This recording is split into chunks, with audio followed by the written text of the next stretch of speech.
to Chris, and the way he's sounding right now is exactly how I think I would sound, or anybody else would sound, given the attacks being leveled. When I talked to him on the phone, we talked on the phone. We've messaged back and forth, but we talked for like an hour one time, and literally went over detail by detail on where the light video was taken. The flashlights. Exactly where that was filmed. We went over where the dog scented and all, and I kept sending him the map, and he would show me the route and everything. And it was like, to me, he seems like somebody who's literally out there trying to figure something out. I know my opinion isn't like all the rest of the people out there. I've never seen anything like this. It kind of reminds me of like remember the Chloe, was it Chloe? Yeah, Chloe Smith in Australia. The two parents that were sitting there and they just didn't look quite right, and everybody blamed them for the abduction out of a tent. And it turns out it was literally somebody abducted the child out of the tent. Right.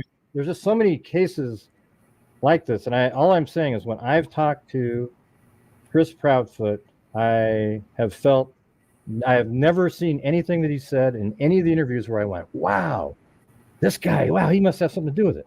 I actually look at him and think, man, I would feel the same way if from day one the entire community hated me and I never got the same love that Seth got. Seth was absolutely admired by everybody like he was God or something. Flyers or posters of my missing stepson. Okay, which, again, another thing which is kind of funny that you bring this up, because some people, and yes, they are pertinent to the investigation, have said that there's a video floating around of me tearing these things down. Mm-hmm. If you got it, post it. Because if you ain't got it, shut up. And I'll say on record from myself, I have never seen that. And exactly, because it doesn't exist. No, I'm sure it doesn't. And I want to say on record that in my conversation earlier with Chris and Katie said she had one request of me, and that was that when I do these interviews, that I, at some point in the interview, remind people to hand out the flyers and put them up everywhere. Please, we're begging. I don't know how to beg you even more.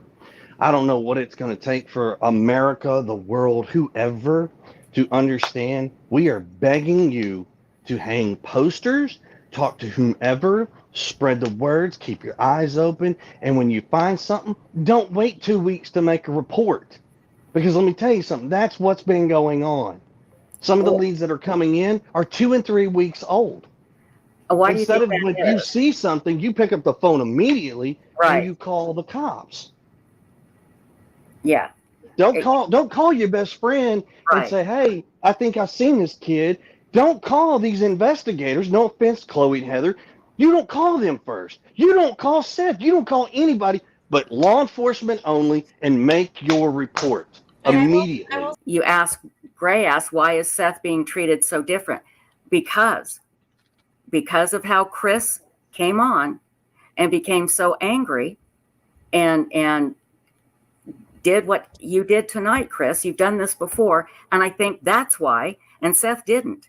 And I think that's the difference. Right, because I don't feed out of people's hands. I don't feed into what people think. I don't, and once again, that's the difference. Come on.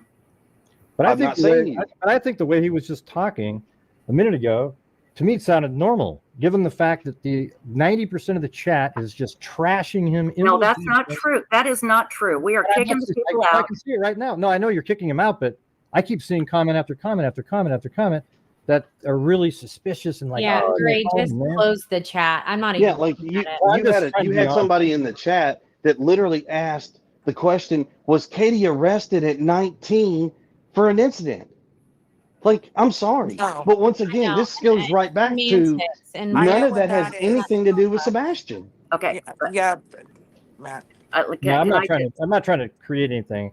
I know you're not, Gray. I'm just trying to say that I absolutely understand how he's feeling, and I know out there they go, "Oh, look at he's soothing Chris's ego." I listen. I've talked to him late night on a phone. He's just a normal dude trying to figure something out.